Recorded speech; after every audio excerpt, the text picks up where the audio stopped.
سلام بچه، حالتون چطور؟ خوش اومدین به این ویدیو از چنل من. امروز میخوایم با هم بریم 10 تا حوزه حل نشده تاریخ رو با هم دیگه بررسی کنیم. لایک و سابسکرایب فراموش نشه. ممنون از حمایتاتون. بریم برای ادامه ویدیو.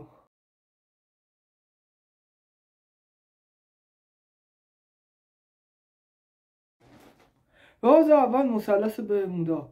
هواپیما میرن اونجا بر نمیگردن، مثل شبی که تو میری خونه دوست دخترت شب میخوابی، صبح بلند میشی گوشی تو چک میکنی میبینی همه چی نابود شده، حتی غرورت.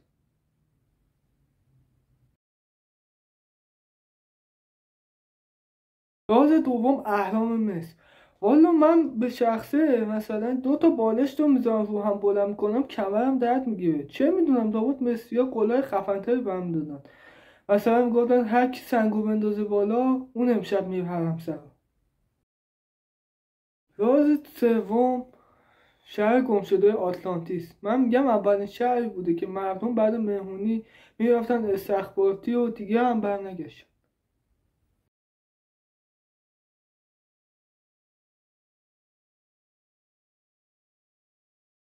خطوط نازکا، تصاویری که در آسمان دیده میشن احتمالا اولین بیلبورد تبلیغاتی بوده برای بیگانگان که میگفتن بیان پایین پارتی داشت.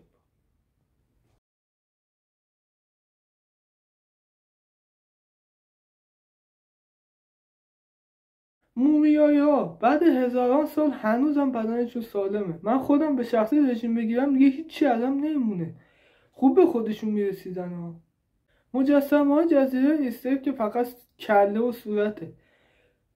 شاید رازش این بوده که میگفتن فقط صورت مهمه، بقیه‌اش درست میشه. دست‌نوشته وینچ، عجیب ترین دست‌نوشته تاریخ.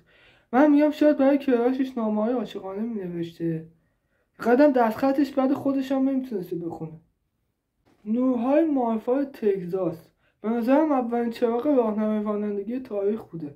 سبز که میشده میگفتن برو، قرمز که میشده میگفتن وایسا. رنگ‌های عجیب به شکل دایره. این اولین باشگاه مجردی تاریخ بوده که تو تاریخ میگفتن بعدش مهمونی و دور همی داریم که حالا نقشه برجسته فضایی روی بدنه غارها. به نظر مهمونی فضایی ها بوده با تم هالووین. میومدن نقشاشونو میکشتن، بعد به هم میگفتن که یه نقاشی بکشیم آیندگان کف کنه.